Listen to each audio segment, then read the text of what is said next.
ঘড়িতে রাত 12টা। আমি হেঁটে চলেছি শ্মশান ঘাটের দিকে, কারণ আমি শুনেছি আজকে সন্ধ্যার পর সেই শ্মশানে আত্মহত্যা করা একটা যুবতী মেয়ের মৃতদেহ পোড়ানো হয়েছে। আপনারা হয়তো ভাবছেন এত রাতে আমি শ্মশান ঘাটের দিকে যাচ্ছি কেন। শুনুন তাহলে। একটা মেয়েকে খুব পছন্দ করি, কিন্তু মেয়েটি আমাকে কোনো পাত্তা না দেওয়ায় আমি বেছে নিই ভয়ঙ্কর একটা পাপের পথ। আমি মেয়েটাকে কালো জাদু করে আমার জন্য পাগল করতে একজন কবিরাজের কাছে যাই। আমি অনেকের মুখে শুনেছি সেই কবিরাজ টাকার বিনিময়ে এসব কাজ করেন। আমি কবিরাজের কাছে গিয়ে ওনার কাছে আসার কারণটা খুলে বলায় উনি আমার দিকে তাকিয়ে মোটা কণ্ঠে বললেন, আমি তো এসব কাজ করি না বাবু, তুমি মনে হয় ভুল শুনেছ।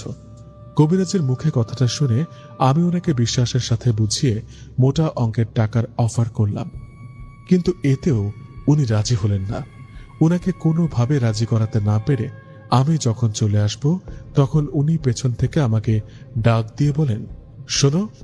ওনার কথায় পেছনে ঘুরতেই বললেন, কার মেয়েকে কালো জাদু করতে চাও? মেয়েটার নাম কি, আর ওর বাবারই বা নাম কি? ওনার কথায় মনে একটু ভয় ভয় নিয়ে বললাম, আমাদের গ্রামের পাশের গ্রামে মেয়েটার নাম পায়েল, ওর বাবার নাম শামসুল হক। আমার মুখে কথাটা শুনে কবিরাজ কিছুক্ষণ চুপ থেকে বলল, তুমি যেহেতু আমার কাছে এসেছো, তোমাকে নিরাশ করব না। আমাকে মোটা অঙ্কের টাকা দিতে হবে। এর পাশাপাশি তোমাকে দুটো কাজ করতে হবে।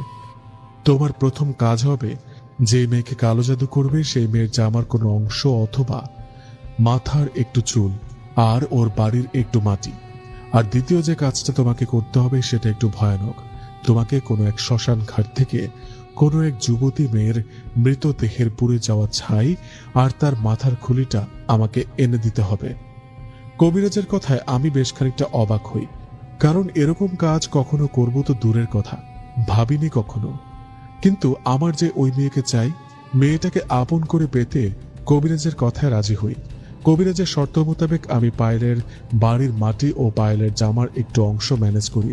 ওগুলো তো সহজে ম্যানেজ করতে পারছি, কিন্তু শ্মশান ঘাটের মৃতদেহের পুড়ে যাওয়া ছাই ও মাথার খোলসটা নিতে আজ যাচ্ছি শ্মশানে। আকাশটা মেঘলা।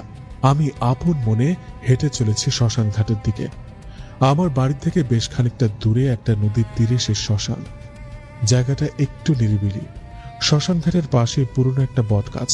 লোকে ওই বট গাছকে নিয়ে নানা রকম ভয়ঙ্কর কথা বলে।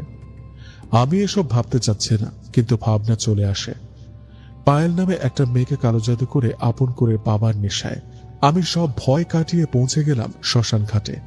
দিনের বেলা জায়গাটা যতটা না ভয়ানক, তার চেয়ে দ্বিগুণ ভয়ানক রাতের বেলা। আমি শ্মশান ঘাটে গিয়ে এক কোণে পোড়া কাঠ কয়লা ও হাড় দেখে বুঝতে পারলাম আত্মহত্যা করে মারা যাওয়া লাশটা নিশ্চয়ই এটাই হবে। আমি আর দেরি না করে সেখান থেকে পুড়ে কঙ্কাল হওয়া লাশের মাথার খোলসটা আর একটুখানি ছাই নিয়ে সেখান থেকে বেরিয়ে আসতে শুরু করলাম। শরীর কাঁপছে আমার। একটা মেয়েকে আপন করে পেতে এত কিছু করতে হবে ভাবতে পারিনি। আমি সেখানে আর দেরি না করে শ্মশান থেকে বেরিয়ে শ্মশানের পাশে যে বটগাছটা আছে সেখানে চলে আসলাম। আমি যখন সেই বটগাছের কাছে আসি আর গাছটা অতিক্রম করতে যাই, ঠিক সেই সময় পেছন থেকে আমার কাঁধে কেউ হাত রাখে। এত রাতে আমার কাঁধে কে হাত রাখলো? আমার পরিচিত কেউ নাকি? এই ভেবে মাথাটা ঘুরিয়ে পেছনে তাকাতেই ভয় চমকে উঠলাম। বুকের মধ্যে ধুকপুক করতে লাগলো, কেননা আমি পেছনে ঘুরে দেখি খুব ভয়ঙ্কর রকমের একটা মেয়ের অবয়ব আমার কাঁধে তার হাতটা রেখেছে। সবচেয়ে ভয়ের বিষয়টা হলো সেই মেয়েটা আমার থেকে 10-15 হাত লম্বা করে আমার কাঁধে হাত রেখেছে। আচ্ছা, আপনারা একটাবার ভাবুন তো, এরকম কোনো ঘটনা যদি আপনার সাথে ঘটে কতটা ভয় লাগবে আপনার? ভয় আমারও লেগেছিল। আমি পেছনে ঘুরে ওই অবয়বটাকে দেখে চিৎকার দিয়ে দৌড়াতে যাব, ঠিক তখনই সেই ভয়ঙ্কর মেয়ের অবয়বটা আমার পা ধরে মাটিতে ফেলে দিল। আমি মাটিতে পড়ে চিৎকার করতে লাগলাম। ওদিকে সেই অবয়বটা আমার পা ধরে বিকট শব্দে হা হা করে হাসতে লাগলো। এমন অবস্থায় কি করব বুঝতে না পেরে প্রাণ বাঁচাতে পাশে থাকা একটা লাঠি দিয়ে সেই অবয়বটার হাতে আঘাত করতে থাকি। বেশ কয়েকটা আঘাত করার পর সেটা আমার পা ছেড়ে দেয়। অবয়বটা আমার পা ছেড়ে দেয় আমি পেছনে আর না তাকিয়ে এক দৌড়ে চলে আসি বাড়িতে। বাড়িতে আসার পর বাকি রাতটুকু আর কোথাও বের হইনি। পরের দিন সকালে আমার শরীরে অনেক জ্বর আসলেও আমি কবিরাজের কথা মতো শ্মশান থেকে নিয়ে আসা মাথার খোলস ও ছাই নিয়ে চলে যাই ওনার কাছে।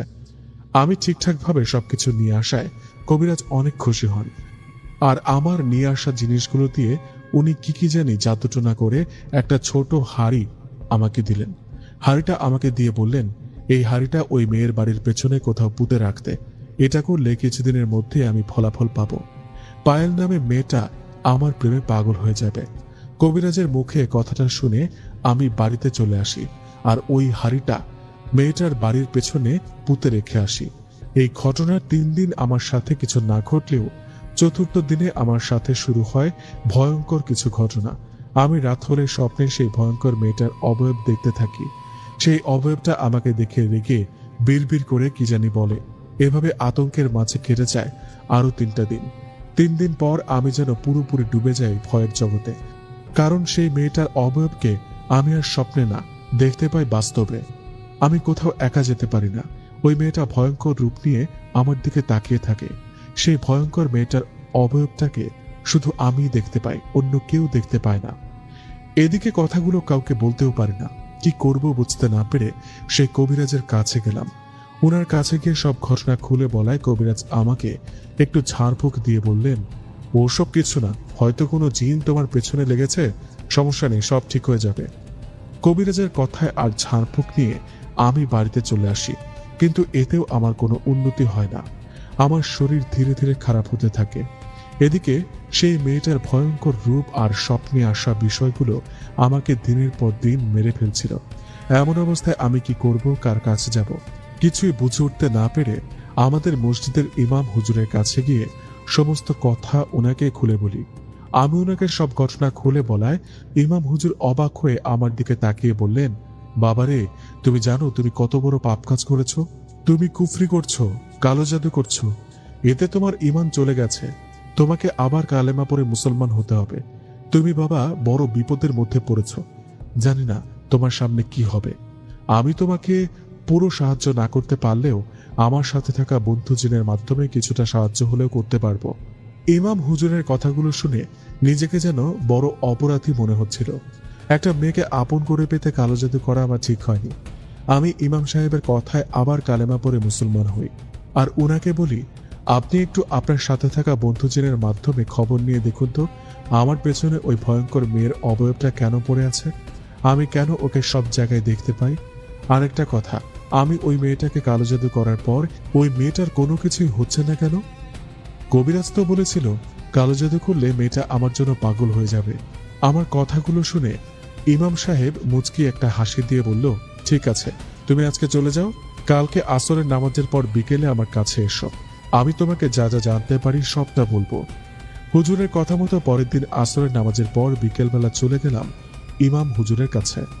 ওনার কাছে যাওয়ার পর উনি আমাকে উদ্দেশ্য করে বললেন, তুমি আসছো? তুমি আমাকে যা যা বলেছিলে আমি সবটার খোঁজ নিয়েছি, কিন্তু কথা হলো তুমি কথাগুলো শুনে বিশ্বাস করবে কিনা জানি না। ইমাম হুজুরের কথাগুলো শুনে ভয়ে ভয়ে বললাম, কি হয়েছে আমাকে একটু খুলে বলুন তো। আমার কথার জবাবে ইমাম হুজুর বললেন, শোনো, তুমি সেই কবিরাজের কথা মতো মেয়েটাকে কালো জাদু করতে যা যা করেছিলে সবটা ছিল মিথ্যা। কবিরাজ তোমাকে বোকা বানিয়েছে। তোমার কি মনে আছে, কবিরাজ প্রথমে তোমার কাজটা করতে চাইছিল না, পরে সে মেয়েটার বাবার নাম শোনার পর তোমার কাজ করতে রাজি হয়েছিল। আসলে তুমি যে মেয়েটাকে কালো জাদু করেছ সেই মেয়েটার বাবার সাথে পূর্বের শত্রুতা ছিল ওই কবিরাজের। কবিরাজ তোমার হয়ে কাজ করেনি, বরং তোমাকে নিয়ে সবকিছু এনে কবিরাজ ওই মেয়েটার সহ ওর পুরো পরিবারের ওপর কালো জাদু করেছে। কবিরাজ কালো জাদু করে ওই পরিবারের সবাইকে শেষ করে দিবে। ইমাম হুজুরের মুখে কথাগুলো শুনে আমি যেন আকাশ থেকে পড়লাম। তাহলে কবিরাজ আমাকে এভাবে ধোঁকা দিল? আমাকে চিন্তিত দেখে হুজুর আরো বললেন, বিষয়টা এখানেই থেমে নেই। তুমি শ্মশান ঘাট থেকে ফেরার সময় একটা ভয়ঙ্কর মেয়ের অবয়ব দেখেছিল। ওটা তোমার পা টেনে ধরায় তুমি ওকে আঘাত করেছ। আসলে বাবা ও হলো শ্মশান ঘাটের ডাইনি। ও ওখানেই থাকে। তুমি ওকে আঘাত করার ফলে ও তোমার পেছনে লেগেছে। ওই ডাইনি অনেক শক্তিশালী। তুমি বাবা ভালো কোনো হুজুর বা কবিরাজ দেখাও, আর বিষয়টা চেপে না রেখে তোমার মা বাবাকে খুলে বলো। এই বলে ইমাম হুজুর আমাকে একটু ঝাড়ফুঁক দিয়ে বললেন বাড়িতে চলে যেতে। আমি হুজুরের কাছে ঝাড়ফুঁক নিয়ে বাড়ির দিকে যেতে যেতে মনে মনে বলতে লাগলাম, কবিরাজ আমাকে এভাবে ধোঁকা দিল। আমি পায়েলকে কালো জাদু করে আমার প্রেমে পাগল করতে চেয়েছিলাম, কিন্তু কবিরাজ তা না করে উল্টো ওর পরিবারের সবার উপর কালো জাদু করলো। ছি, আমি এরকম একটা কাজ কিভাবে করলাম?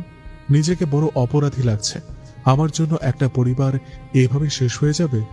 আমি বেঁচে থাকতে তা হতে দিব না। একে তো শ্মশান ঘাটের ডাইনি আমার পেছনে পড়ে আছে, আর তার উপর আবার কবিরাজের ধোঁকা। কবিরাজ আমাকে ধোঁকা দেওয়ায় আমি 2 দিন পর ওনার সাথে দেখা করি। আমি কবিরাজের সাথে দেখা করে ওনাকে বলি, কেন আমার সাথে এমনটা করলো? আমার কথার জবাবে কবিরাজ বলল, আমি কিছু জানি না, কিছু করিনি আমি। একে তো অপরাধ করেছে, তার উপর আবার অস্বীকার করছে। আমি কবিরাজের কথা রাগ করে ওনাকে বলি, আপনি আমাকে ধোঁকা দিয়ে আমাকে দিয়ে কাজ করিয়ে নিয়ে একটা পরিবারের ক্ষতি করতে চাচ্ছেন। আমি না বুঝে আপনাকে সবকিছু এনে দিয়েছি। আমাকে দিয়ে আপনি শুরুটা করিয়েছিলেন না, এবার আমিও শেষটা করব। কথাটা বলে আমি রেগে সেখান থেকে বাড়িতে চলে আসলাম। পরের দিন আমি আবারও চলে গেলাম ইমাম হুজুরের কাছে। ওনার কাছে যেতেই উনি আমাকে বললেন, তুমি কেন আবার আসছো, কোনো সমস্যা কি? হুজুরের কথায় আমি বললাম, হুজুর, কবিরাজ আমাকে ধোঁকা দিয়েছে, আমাকে দিয়ে পাপ কাজ করিয়েছে। আমি এর শেষটা করতে চাই। আমি পায়েল ও তার পরিবারকে কালো জাদু করতে সাহায্য করেছি। কবিরাজের দেওয়া একটা হাড়িতে কালো জাদুর সকল উপকরণ দিয়ে সেটা পায়েলদের বাড়ির পিছনে মাটিতে পুঁতে রেখেছি। আমি ওটা আবার তুলে এনে নষ্ট করে দিতে চাই, তাই আপনার কাছে আসা। আমার কথা শুনে হুজুর বললেন, তুমি যতটা সহজ ভাবছ, বিষয়টা এতটা সহজ না। সে কবিরাজ এতটা বোকা না। কবিরাজ চাইবে না তুমি সেই হাড়িটা তুলে নিয়ে আসো, তাই কবিরাজ তার সাথে থাকা জিনকে পাহারা দিয়ে রাখবে। হুজুরের কথার জবাবে আমি বললাম, তাহলে কি করব আপনি বলে দেন। আমি চোখের সামনে একটা পরিবারকে এভাবে শেষ হতে দেখতে পারবো না। দরকার হলে আমি মারা যাব, তবুও আমি যা ভুল করেছি সেটা শেষটা করে ছাড়বো। আমার কথা শুনে হুজুর বললেন, এটা ভেবে ভালো লাগছে, তুমি তোমার ভুলটা বুঝতে পেরেছ। ঠিক আছে, আমি তোমাকে সাহায্য করব। তুমি আজ রাতে ওই বাড়িতে গিয়ে যেখানে হাড়িটা পুঁতে রেখেছ সেখান থেকে ওটা তুলে নিয়ে আসবে। তারপর আমি কালো জাদুর সবকিছু নষ্ট করে দিব। তবে মনে রেখো, কবিরাজের পাঠানো জিন কিন্তু তোমার বাধা হয়ে দাঁড়াতে পারে, সাবধানে যেও। ইমাম হুজুরের কথায় আমি বাড়িতে চলে গেলাম আর অপেক্ষা করতে লাগলাম রাতের জন্য। অনেক অপেক্ষার পর দিন পেরিয়ে রাত হলো। রাত হতেই আমি বেরিয়ে পড়লাম পায়েলদের বাড়ির দিকে। আমি সেখানে যাবার সময় কোনো সমস্যা হয়নি। আমি চলে গেলাম পায়েলদের বাড়ির পেছনে, যেখানে হাড়িটা মাটিতে পুঁতে রেখেছি। সেখানে যাবার পর মাটি খুঁড়ে আমি খুঁজতে থাকি সেই হাড়িটা। এইভাবে বেশ কিছুক্ষণ খোঁজাখুঁজির পর আমি অবশেষে হাড়িটা পাই। হাড়িটা পেয়ে আমি সেখানে থেকে বাড়ির দিকে আসতে যাব, ঠিক তখনই আমার সামনে পথ আটকে দাঁড়ালো ভয়ঙ্কর দেখতে দুটো জিন। আমি জিন দুটোকে দেখে বুঝে ফেলি এরা কবিরাজের পাঠানো জিন। জিন দুটোকে দেখে আমি সেখান থেকে দৌড়াতে যাব, ঠিক তখনই একটা জিন আমাকে ধরে শূন্যে তুলে একটা আছাড় দেয়। জিনের আঘাতে আমি মাটিতে পড়ে চিৎকার করতে থাকি। এমন অবস্থায় সেখানে চলে আসে ইমাম হুজুর। হুজুর এসে সে জিন দুটোর ওপর পানির মতো কি যেন ছিটিয়ে দিতেই সে জিন দুটো চিৎকার দিতে দিতে সেখান থেকে চলে যায়। ব্যথায় উঠে দাঁড়াতে পারছে না। জিন দুটো চলে যাবার পর ইমাম হুজুর আমাকে টেনে তুললেন, ওনার কাঁধে ভর করে নিয়ে গেলেন ওনার বাড়িতে। ইমাম হুজুরের বাড়িতে যাওয়ার পর উনি আমার কাছে থাকা হাড়িটা ভেঙে সেটার ভেতর থেকে কালো জাদু করা সবকিছু নিয়ে আগুনে পুড়িয়ে ফেললেন। সবকিছু আগুনে পুড়িয়ে ফেলার পর ইমাম হুজুর আমাকে বললেন, আলহামদুলিল্লাহ, সবকিছু ভালোভাবে শেষ হয়েছে। ওই পরিবারের ওপর থেকে কালো জাদুর প্রভাব এখন থেকে কেটে যাবে। ওই পরিবার তো আল্লাহর রহমতে সুস্থ হবে, কিন্তু তোমার সাথে লেগে থাকা ওই ডাইনির কি হবে সেটা জানি না। ওই ডাইনি অনেক শক্তিশালী, আমি ওর সাথে পেরে উঠব না। তুমি অন্য কোনো বড় হুজুর বা কবিরাজকে দেখাও, কেমন? হুজুরের কথায় অসুস্থ অবস্থায় কষ্ট করে বাড়িতে চলে গেলাম। যাক, অবশেষে পায়েলের পরিবারের ওপর থেকে কালো জাদু তুলে নিতে পেরেছে। আমার জন্য একটা পরিবার শেষ হতে চলেছিল। পায়েলের পরিবার আস্তে আস্তে ঠিক হতে থাকে, কিন্তু আমার অবস্থা দিন দিন খারাপ হতে থাকে। শ্মশান ঘাটের ওই ডাইনি আমার পিছু ছাড়েনি। ডাইনি রোজ রাতে আমাকে ভয় দেখায়, সুযোগ পেলে আক্রমণ করে। ডাইনির এমন ভয়ানক কাণ্ডে আমি বাড়িতে সব ঘটনা খুলে বলি। বাড়িতে সবকিছু শোনার পর মা বেশ অবাক হন।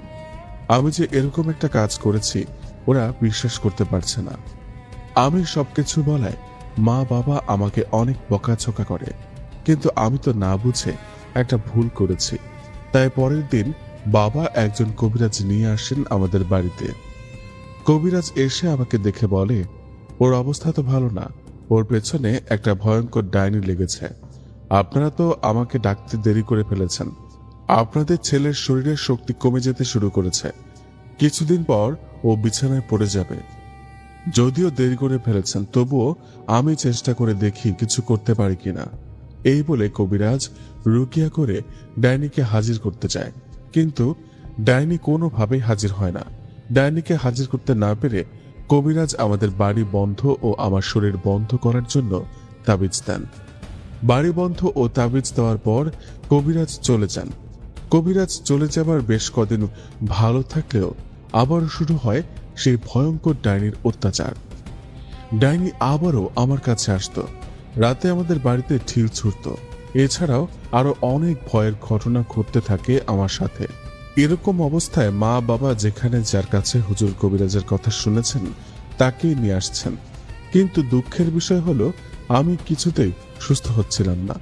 এভাবে কাটতে থাকে দিন। এদিকে আমি ক্রমাগত অসুস্থ হতে থাকি দিনের পর দিন। আমার শরীর শুকিয়ে যেতে থাকে, আমি হাঁটতে পারছিলাম না, বিছানায় পড়ে যাই। নিজের ছেলের এরকম অবস্থা কোনো বাবা মাই দেখতে চায় না। একদিন মা মধ্যরাতে একটা ভয়ঙ্কর স্বপ্ন দেখে চিৎকার দিয়ে ওঠে। মা চিৎকার দিয়ে ওঠায় বাবা মাকে জিজ্ঞেস করেন, এইভাবে মধ্যরাতে চিৎকার দিয়ে উঠলে কেন? বাবার কথার জবাবে মা বললেন, আমি খুব ভয়ঙ্কর একটা স্বপ্ন দেখেছি। আমি দেখলাম একটা ভয়ঙ্কর নারী অবয়ব আমাকে বলছে, তোর ছেলেটা আর বাঁচবে না, আমি ওকে নিয়ে যাব, আমাকে আঘাত করার ফল ওকে পেতেই হবে। এমন কথায় ও ভয়ঙ্কর নারী অবয়ব দেখে মা ভয়ে চিৎকার দিয়ে ওঠেন। মায়ের মুখে সবকিছু শুনে বাবাও অনেক চিন্তিত হয়ে পড়েন। আমি অসুস্থ, বিছানায় শুয়ে মনে মনে ভাবছিলাম, আমি মনে হয় বাঁচব না। ওই ডাইনি আমাকে যেভাবে কষ্ট দিয়ে মারছে, এর থেকে মনে হয় একবারে মরে যাওয়া ভালো। অনেক হুজুর কবিরাজ দেখিয়ে কোনো লাভ না হওয়ায় সবাই হাল ছেড়ে দিয়েছিল। এদিকে আমিও ভাবছি আর হয়তো বাঁচব না। আমি যতই অসুস্থ থাকি, যতই মৃত্যুর সম্মুখীন হই না কেন, কোনো মা বাবা তো চাইবে না তাদের চোখের সামনে তার ছেলে মেয়ে মারা যাক। আমার মা 5 ওয়াক্ত নামাজ পড়তেন, আল্লাহর কাছে সাহায্য চাইতেন, কারণ আল্লাহ যতদিন মানুষের হায়াত রাখে ততদিন কেউ তাকে মারতে পারে না। কারো না কারো উসিলায় ঠিকই তাকে বাঁচিয়ে দেন। আমার বেলাও ঠিক একই অবস্থা হয়েছে। একদিন আমাদের বাড়িতে একটা ভিক্ষুক আসে। উনি এসে আমাদের বাড়িতে ডাকাডাকি করায় মা বেরিয়ে আসে বাহিরে। মা বাহিরে আসতেই সেই ভিক্ষুক বলেন, মারে, আমার অনেক ক্ষুধা লেগেছে, তুই কি আমাকে কিছু খেতে দিবি? ভিক্ষুকের কথায় মা ওনাকে বসতে বলে ভেতর থেকে খাবার এনে ওনাকে খেতে দেন।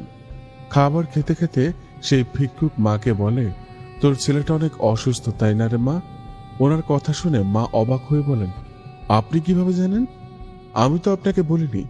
মায়ের কথায় সে ভিক্ষুক কিছু না বলে খাবারটা খেয়ে যখন চলে যাবার আগে উনি মাকে কাগজের মধ্যে একটা ঠিকানা লিখে মাকে দিয়ে বলেন, এই ঠিকানায় গেলে একজন ভালো হুজুরের দেখা পাবি। আল্লাহ জানতো ওই হুজুরের উসিলায় তোর ছেলেটা সুস্থ হতে পারে। তোর ছেলের অবস্থা ভালো না, যা করার তাড়াতাড়ি করতে হবে। কথাটা বলে সেই ভিক্ষুক চলে যান। উনি চলে যাওয়ার পর মা বাবাকে সব ঘটনা খুলে বলেন। পরের দিন সেই ভিক্ষুকের ঠিকানা মতো বাবা চলে যান সেখানে যাবার পর বাবা দেখেন সত্যি সত্যি সেই ঠিকানায় একজন হুজুর আছেন।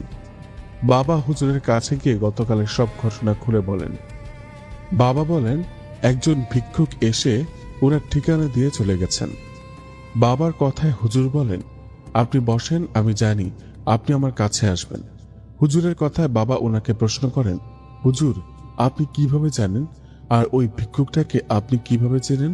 হ্যাঁ, চিনি। আরেকটা কথা, আপনারা যাকে ভিক্ষুক ভাবছেন ও আসলে কোনো ভিক্ষুক না, ও আসলে একটা জিন। ও আমার সাথে থাকে, আমার বন্ধু জিন। আমি ওর মাধ্যমে সব কাজ করাই। আসলে ও আপনাদের বাড়ির পাশ দিয়ে চলাফেরা করার সময় আপনাদের বাড়িতে ওই ডাইনিকে দেখে, যে ডাইনি আপনার ছেলের পেছনে লেগেছে। ওই ডাইনি যার পেছনে একবার লাগে তাকে না মেরে সে যায় না। আপনার ছেলে একটা ভুল করেছে, সে সেটা বুঝতে পেরেছে, কালো জাদু করে ভালো পথে ফিরে আসছে। এই বিষয়টা আমার ও আমার সাথে থাকা জিনটার ভালো লাগে। ডাইনি আপনার ছেলের পেছনে লেগেছে, ওকে মেরেই যাবে। আমার সাথে থাকা বন্ধু জিন এই বিষয়টা দেখে এসে আমাকে বলে, পরে আমি ওকে ভিক্ষুক বেশে আপনাদের বাড়িতে পাঠাই। আমি একটু অসুস্থ, একা একা চলতে পারি না। আপনি আসছেন, এখন আমি আপনাদের বাড়িতে যাব। আল্লাহ চান তো চেষ্টা করে দেখি শেষ মুহূর্তে এসে আপনার ছেলেকে বাঁচাতে পারি কিনা।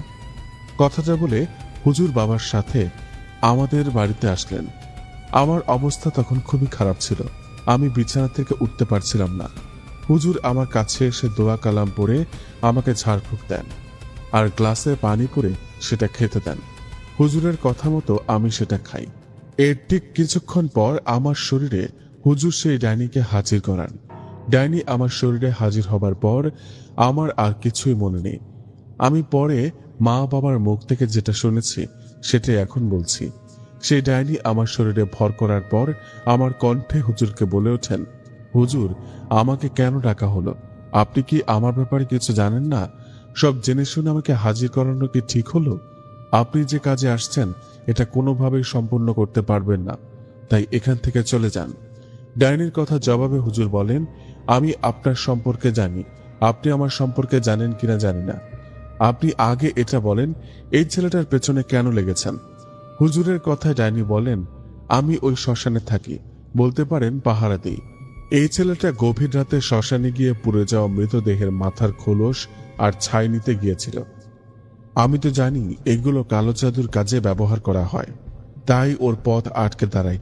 ওকে আটকাতে চাইলে উল্টো ও আমাকে আঘাত করে। আমাকে আঘাত করার ফল এখন ও পাচ্ছে। আমি ওর পিছনে লেগেছে, ওকে মেরে তারপর যাব। ডাইনির কথায় হুজুর বলেন, মানলাম ও একটা ভুল করেছে, কিন্তু ও তো ভালো পথে ফিরে আসছে, তাই না? ওকে মাফ করে দিয়ে ওকে ছেড়ে চলে যান। হুজুরের কথায় ডাইনি কোনোভাবেই ছেড়ে যেতে রাজি হন না। এইভাবে বেশ কিছুক্ষণ হুজুর ও ডাইনির মাঝে কথা কাটাকাটি হয়। কথা কাটাকাটির এক পর্যায়ে হুজুর জমজমের পানির সাথে আর কি যেন আমল করে সেটা ওই ডাইনির ওপর ছিটাতেই ডাইনি ছটফট করতে করতে বলে, ওরে বাবা রে, মরে গেলাম রে, বন্ধ করো এসব, বন্ধ করো বলছি। ডাইনির কথা হুজুর বলেন, ওকে ছেড়ে যাবে কিনা বল। তখন ডাইনি বলেন, হ্যাঁ, আমি ওকে ছেড়ে চলে যাব, কিন্তু ওর জানের বিনিময়ে আমাকে একটা কালো গরু দিতে হবে। ডাইনির এমন প্রস্তাবে হুজুর বলেন, ওরা তো গরিব মানুষ, গরু দেওয়ার সামর্থ্য এদের নাই, তোকে একটা কালো খাসি দিতে পারি। হুজুরের কথায় ডাইনি কিছুক্ষণ চুপ থেকে বলেন, আচ্ছা ঠিক আছে, আমি ওকে ছেড়ে চলে যাব। কাল রাতে ওই শ্মশানে গিয়ে ছাগলটা রেখে আসতে হবে। আর একটা কথা, আর কোনোদিন কোনো সময় যদি এই ছেলেকে রাতের বেলা খারাপ উদ্দেশ্যে ওই শ্মশান ঘাট বা তার আশেপাশে দেখি, তাহলে ওকে মেরে ফেলবো। এই বলে ডাইনি সেখান থেকে চলে যায়। ডাইনি চলে যাবার পর হুজুর আমাকে কিছু ঝাড়ফুঁক দিয়ে বলেন, আল্লাহ চাইলে এখন থেকে আস্তে আস্তে সুস্থ হতে পারি। আমি যেন আর এরকম ভুল না করি আর নিয়মিত নামাজ আদায় করি। কথাটা বলে হুজুর চলে যান। এদিকে ডাইনির কথা মতো পরের দিন সেই শ্মশানে গিয়ে একটা কালো খাসি রেখে আসি। এরপর থেকে আমি ধীরে ধীরে সুস্থ হতে থাকি। এরপর আমার সাথে আর কোনো ঘটনা ঘটেনি। কালো জাদু একটা পাপ কাজ। যারা কালো জাদু করেছেন, জেনে বা না জেনে করছেন, তওবা করে আল্লাহর পথে ফিরে আসুন।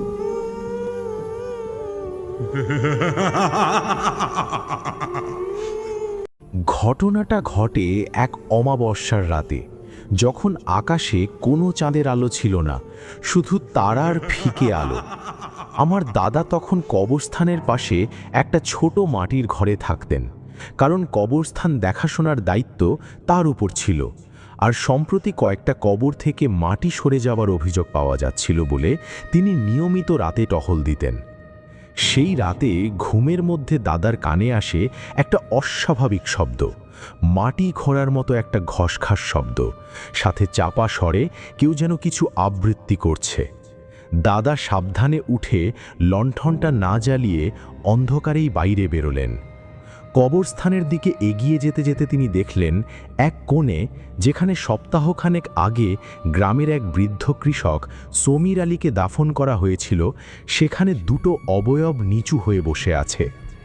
দাদা গাছের আড়ালে দাঁড়িয়ে দেখলেন এক কালান্তক তান্ত্রিক, আর তার পাশে আর একজন, যার শরীরের গঠন দেখে দাদা চিনতে পারলেন এটা মতিউর। তাদের সামনে একটা কালো কাপড়ের ওপর কয়েকটা মোমবাতি জ্বলছিল, কিন্তু আগুনের আলোটা স্বাভাবিক হলদে না, একটা অদ্ভুত নীলচে সবুজ আভা। কালান্তক তান্ত্রিক তখন কবরের মাটি সরিয়ে কাফনের কাপড়ের একটা অংশ আর হাড়ের একটা ছোট টুকরো বের করে আনছিল। তার মুখ থেকে যে শব্দগুলো বের হচ্ছিল সেগুলো বাংলা বা আরবি কোনো ভাষাই না। দাদার মতে সেটা ছিল কোনো বিকৃত মন্ত্র, যার মধ্যে অশুভ শক্তিকে আহ্বান করার একটা ছন্দ ছিল। দাদা ভয়ে স্থির হয়ে গেলেন, কিন্তু পরের মুহূর্তেই নিজেকে সামলে নিয়ে বুকে সাহস সঞ্চয় করলেন। তিনি জোরে আয়াতুল কুরসি পড়তে শুরু করলেন, আর সাথে সাথে তার হাতে থাকা লাঠিটা দিয়ে জোরে শব্দ করলেন। সেই মুহূর্তে কালান্তক তান্ত্রিক আর মতিউর দুজনেই চমকে উঠল। মোমবাতির নীলচে আগুন এক ঝটকায় নিভে গেল, আর অন্ধকারের মধ্যে দুজন তাড়াহুড়ো করে তাদের সরঞ্জাম গুটিয়ে অন্ধকারে ছুটে পালালো। দাদা পেছন থেকে শুনলেন কালান্তক তান্ত্রিকের কণ্ঠে একটা অদ্ভুত খিকখিক হাসি, যা মানুষের হাসির মতো শোনাচ্ছিল না। কবরের অবস্থা। পরদিন সকালে দাদা গ্রামের মাতব্বরদের আর ছমির আলীর পরিবারকে নিয়ে কবরটার কাছে যান।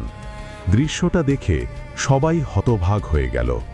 কবরের উপরের মাটি অনেকটাই খোঁড়া, কাফনের কাপড়ের একটা অংশ ছেঁড়া অবস্থায় বের হয়ে আছে, আর মাটিতে লাল সুতো দিয়ে আঁকা একটা অদ্ভুত চিহ্ন। পাশে পড়েছিল একটা পোড়া কালো কাপড়ের টুকরো আর কয়েকটা আধপোড়া মোমবাতির অবশিষ্টাংশ।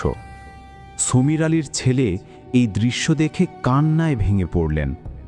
গ্রামের মানুষ ক্ষোভে ফেটে পড়ল। কেউ কেউ তখনই কালান্তক তান্ত্রিকের ঘরের দিকে ছুটে যেতে চাইল, কিন্তু আমার দাদা সবাইকে শান্ত করে বললেন, আগে কবরটা ঠিক করি, মৃতের প্রতি যা করণীয় তা করি, তান্ত্রিকের বিষয়ে আল্লাহর হাতে ছেড়ে দিই। সেদিনই কবরটা পুনরায় সঠিকভাবে সংরক্ষণ করা হলো। কাফনের কাপড় যতটা সম্ভব ঠিক করে দেওয়া হলো, আর দাদা নিজে এসে কবরের উপর দোয়া দুরুদ পড়লেন। কিন্তু এর মধ্যেই অশুভ শক্তি যেন জেগে উঠেছিল। নুরুলের পরিবারে বিপদ।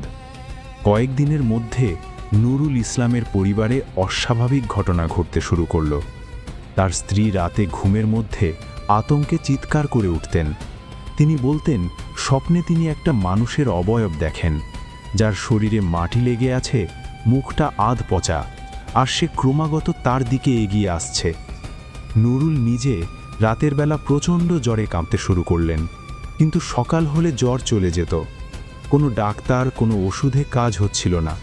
তার শরীরে অদ্ভুত নীলচে দাগ দেখা গেল, যেগুলো কোনো পোকামাকড়ের কামড় বা চর্মরোগের সাথে মিলত না।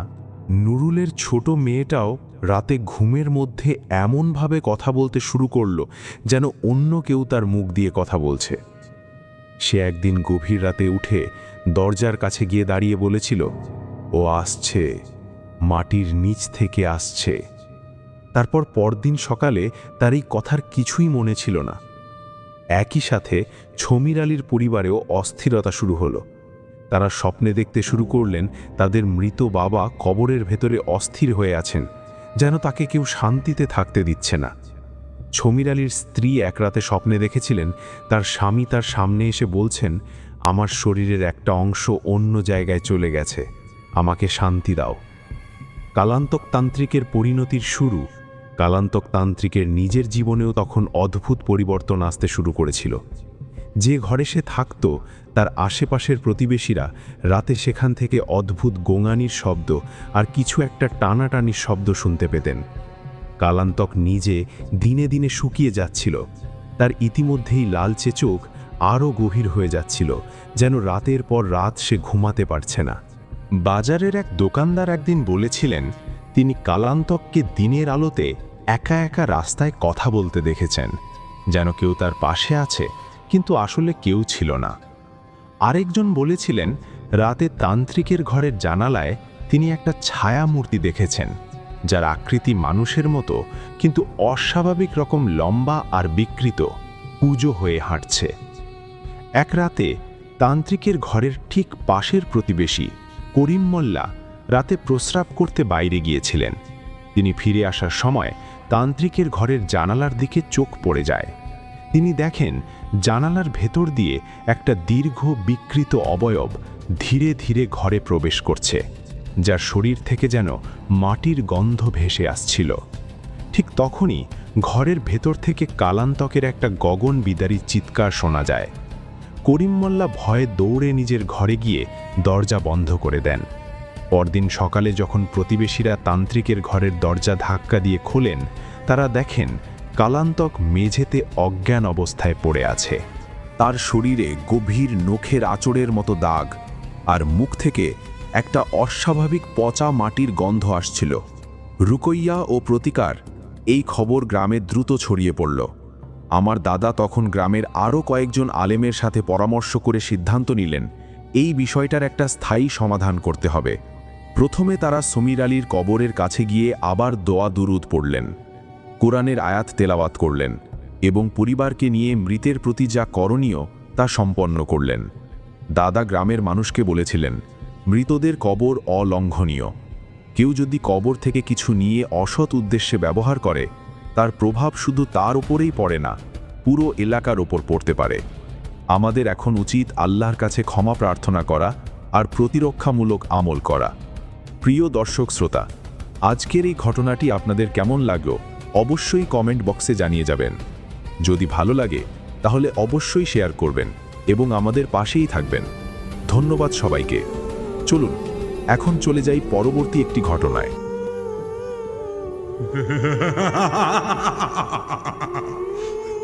প্রিয় দর্শক শ্রোতা, আজকের ঘটনাটি পাঠিয়েছেন একটি ভাই। তার নাম পরিচয় সমস্ত কিছু বলেছেন, কিন্তু প্রকাশ করতে তিনি নিষেধ করেছেন। তাই এই ঘটনায় যেসব নাম ব্যবহার করা হবে সব ছদ্মবেশ নাম। চলুন বকবক না করে শুনে নেওয়া যাক ঘটনাটি। শেষ লোকালে উঠে জীবনের সবচেয়ে বড় ভুল করেছিল সে। শিয়ালদা লোকালের ভূত। রাত 12টার শেষ লোকালে যদি একজন অচেনা বৃদ্ধ আপনাকে বলে পরের স্টেশনে নেমে যান, আপনি কি তার কথা শুনবেন? সুমন শোনেনি, আর তারপর যা ঘটেছিল তা আজও রহস্য। রাত 11:58। শিয়ালদা স্টেশনের শেষ লোকাল ছাড়তে আর মাত্র 2 মিনিট বাকি। প্ল্যাটফর্মে হাতে গোনা কয়েকজন যাত্রী, সবাই তাড়াহুড়ো করে উঠে পড়ছে। সুমন অফিস থেকে ফিরতে দেরি হওয়ায় দৌড়ে উঠে পড়ল প্রায় ফাঁকা একটি কামরায়। ভিতরে মাত্র 3 জন যাত্রী। একজন বৃদ্ধ জানালার পাশে বসে বাইরে তাকিয়ে আছেন। একজন মহিলা মাথা থেকে পা পর্যন্ত সাদা ওড়নায় ঢাকা, আর একজন যুবক যার মুখটা অদ্ভুতভাবে নিচের দিকে ঝুঁকে আছে। ট্রেন ছাড়তেই কামরার আলো একবার দপ করে নিভে আবার জ্বলে উঠল। সুমন খেয়াল করল বৃদ্ধ লোকটি এক দৃষ্টে তার দিকেই তাকিয়ে আছেন। হঠাৎ বৃদ্ধ ধীরে ধীরে বললেন, বাবা, পরের স্টেশনে নেমে যেও, এই কামরায় বেশি দূর যেও না। সুমন হেসে বলল, কেন, কি হয়েছে? বৃদ্ধ আর কিছু বললেন না। ঠিক তখনই ট্রেন একটা অন্ধকার অংশে ঢুকল। আবার আলো নিভে গেল। কয়েক সেকেন্ড পর আলো জ্বলতেই সাদা কাপড়ে ঢাকা মহিলাটি আর নিজের জায়গায় নেই। তিনি দাঁড়িয়ে আছেন সুমনের একেবারে পিছনে। কিন্তু আশ্চর্যের বিষয়, কামরার কাছে তার কোনো প্রতিবিম্ব দেখা যাচ্ছে না। সুমনের বুক থরফর করতে লাগল। সে ধীরে ধীরে পিছনে তাকাতে যাবে, ঠিক সেই সময় পুরো ট্রেনে একটা ঠান্ডা ফিসফিসে গলা ভেসে উঠল, আজ আর কেউ নামতে পারবে না। যে স্টেশনের নাম কোনো মানচিত্রেই নেই। ভাবুন তো, ট্রেন হঠাৎ এমন এক স্টেশনে থামল যার নাম ভারতীয় রেলের কোনো মানচিত্রেই নেই, আর সেখানে নেমে যে ভুলটা সুমন করেছিল সেটাই বদলে দিল তার জীবন। সুমনের বুকের ধরফরানি যেন থামছেই না। ট্রেনের ভেতরে সেই ফিসফিসে গলা এখনো কানে পাচ্ছে, আজ আর কেউ নামতে পারবে না। হঠাৎ প্রচণ্ড ঝাঁকুনি দিয়ে ট্রেন থেমে গেল।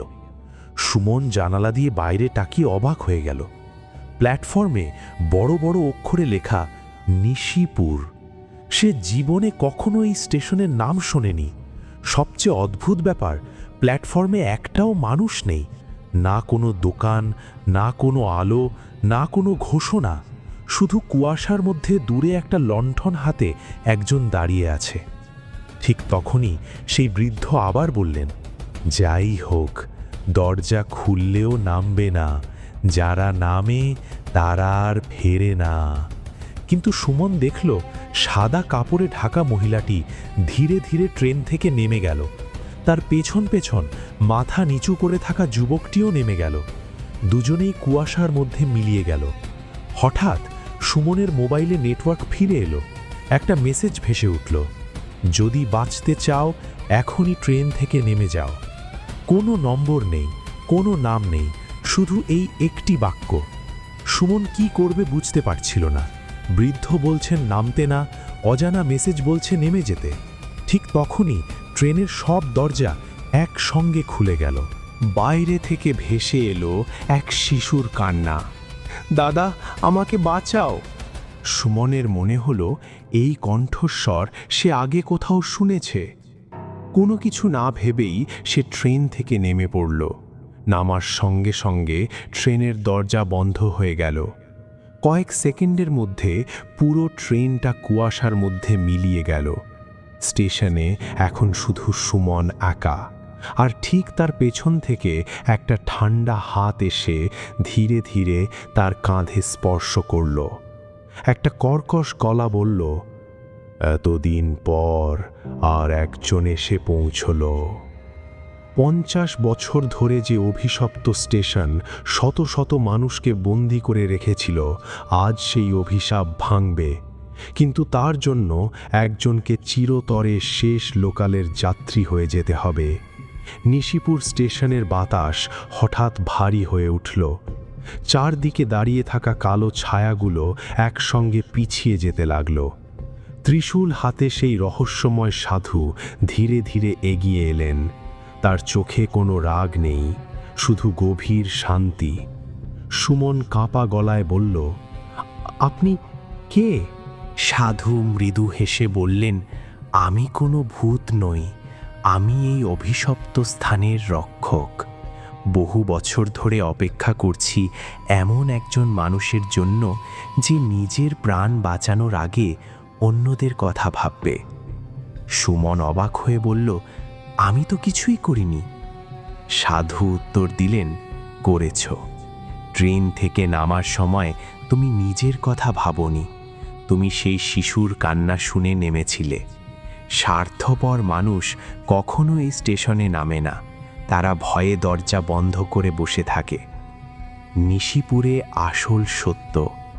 সাধু ধীরে ধীরে স্টেশনের মাঝখানে নিয়ে গেলেন। সেখানে কুয়াশা সরে যেতে লাগল। একটি ভয়ঙ্কর দৃশ্য দেখা গেল। পুরো স্টেশনটি আসলে ধ্বংসস্তূপ। ভাঙা রেল লাইন, পোড়া কামরা, মাটির নিচে চাপা পড়ে থাকা পুরনো ট্রেন। সাধু বললেন, 1968 সালে সেই দুর্ঘটনায় শুধু ট্রেন লাইনচ্যুত হয়নি, একদল দুর্নীতিগ্রস্ত কর্মকর্তা জানত এই লাইন বিপজ্জনক, তবু তারা মেরামত করেনি। ফলে এক রাতেই শত শত নিরীহ মানুষ মারা যায়। তাদের অসমাপ্ত আর্তনাদ, ভয় আর ক্ষোভ মিলে এই জায়গাকে অভিশপ্ত করে তোলে। তারপর থেকে প্রতি রাতে শেষ লোকাল এই জগৎ আর অন্য জগতের মাঝখানে কয়েক মিনিটের জন্য এসে দাঁড়ায়। নিশিপুরের আসল সত্য। শেষে সুমন হঠাৎ জিজ্ঞেস করল, হরিদাস কাকু কোথায়? ঠিক তখনই হরিদাস সামনে এসে দাঁড়ালেন, চোখে জল। তিনি বললেন, আমি সত্যিটা এতদিন বলিনি। আমি সাধারণ যাত্রী ছিলাম না, আমি ছিলাম সেই লাইনের একজন কর্মচারী। সেদিন আমি দেখেছিলাম রেল লাইন ভাঙা, কিন্তু চাকরি চলে যাওয়ার ভয়ে কাউকে জানাইনি। আমার নীরবতার জন্য এতগুলো মানুষ মারা যায়। সেই অপরাধ বোধই আমাকে এত বছর এখানে আটকে রেখেছে। সুমনের চোখ ভিজে উঠল। হরিদাস মাথা নিচু করে বললেন, ক্ষমা চাওয়ার সুযোগও পাইনি। শেষ পরীক্ষা। সাধু ত্রিশূল মাটিতে ঠুকলেন। পুরো স্টেশন কেঁপে উঠল। দূরে আবার সেই কালো ট্রেন দেখা দিল, এবার আগের চেয়েও ভয়ঙ্কর। হাজার হাজার আত্মা জানালায় দাঁড়িয়ে। সাধু বললেন, আজ অভিশাপ ভাঙার একটাই উপায়, কেউ একজন নিজের ইচ্ছায় এই ট্রেনে উঠবে, তাহলে বাকি সব আত্মা মুক্তি পাবে। সবাই চুপ, কেউ এগিয়ে এলো না। হঠাৎ হরিদাস সামনে এগিয়ে গেলেন। তিনি হাসলেন, এত বছর ধরে এই দিনের অপেক্ষায় ছিলাম, আমার অপরাধের শাস্তি আমাকেই শেষ করতে হবে। সুমন তার হাত ধরে বলল, না, আপনি যাবেন না। হরিদাস বললেন, আজ না গেলে এই শিশুগুলো কোনো দিন মুক্তি পাবে না। ছোট্ট ছেলেটি এসে হরিদাসকে জড়িয়ে ধরল। তারপর একে একে সব আত্মা হরিদাসের দিকে তাকিয়ে হাসল। হরিদাস কালো ট্রেনে উঠে পড়লেন। দরজা ধীরে ধীরে বন্ধ হয়ে গেল। ট্রেনটি এক দীর্ঘ শীষ দিয়ে কুয়াশার মধ্যে মিলিয়ে গেল। অভিশাপের অবসান। হঠাৎ নিশিপুর স্টেশনের সব কুয়াশা সরে গেল। যারা এতক্ষণ ভূতের মতো ছিল তারা একে একে আলোর বিন্দু হয়ে আকাশে মিলিয়ে যেতে লাগল। ছোট্ট ছেলেটি সুমনের দিকে তাকিয়ে বলল, দাদা, এবার আমি বাড়ি যেতে পারবো। তারপর সেও অদৃশ্য হয়ে গেল। পুরো স্টেশন নিস্তব্ধ, শুধু সাধু আর সুমন দাঁড়িয়ে। সাধু বললেন, তোমার কাজ শেষ, এবার বাড়ি ফিরে যাও। পরের সকাল সুমনের চোখ খুলল। সে শিয়ালদা স্টেশনের একটি বেঞ্চে শুয়ে আছে। চারদিকে সকালের ভিড়, মানুষজন স্বাভাবিকভাবে চলাফেরা করছে। মোবাইলে সময় দেখল, রাত 11:58 ট্রেনে উঠেছিল, এখন সকাল 6টা। কিন্তু তার কাছে যেন কয়েক দিন কেটে গেছে। সবকিছু কি স্বপ্ন ছিল? ঠিক তখনই তার পকেটে একটা পুরনো লণ্ঠনের ছোট্ট কাঁচের টুকরো পেল। সে তো এটা আগে কখনো দেখেনি। শেষ মোচড়। কয়েকদিন পর সুমন আবার শিয়ালদা স্টেশনে গেল। কৌতূহলবশত এক বৃদ্ধ কুলিকে জিজ্ঞেস করল, কাকু, নিশিপুর নামে কোনো স্টেশন ছিল? বৃদ্ধ কিছুক্ষণ চুপ করে থাকে বললেন, অনেক পুরনো লোকেরা বলে এমন একটা স্টেশন ছিল, তবে সেটা তো 50 বছর আগেই হারিয়ে গেছে। কিন্তু আজও নাকি বছরের একটা নির্দিষ্ট রাতে শেষ লোকালের একেবারে শেষ কামরায় একজন সাদা দাড়িওয়ালা বৃদ্ধকে জানালার পাশে বসে থাকতে দেখা যায়। তিনি নাকি প্রত্যেক নতুন যাত্রীকে একটাই কথা বলেন, পরের স্টেশনে নেমে যেও না। সুমনের শরীর শিউরে উঠল। সে ধীরে ধীরে শেষ লোকালের দিকে তাকালো। দূরের জানালায় মনে হলো সত্যি যেন একজন বৃদ্ধ বসে মৃদু হেসে তার দিকে তাকিয়ে আছেন। প্রিয় দর্শক শ্রোতা, আজকের এই ঘটনাটি আপনাদের কেমন লাগলো অবশ্যই কমেন্ট বক্সে জানিয়ে যাবেন। যদি ভালো লাগে তাহলে অবশ্যই শেয়ার করবেন এবং আমাদের পাশেই থাকবেন। ধন্যবাদ সবাইকে। আসসালামু আলাইকুম। চলুন এখন চলে যাই পরবর্তী একটি ঘটনায়।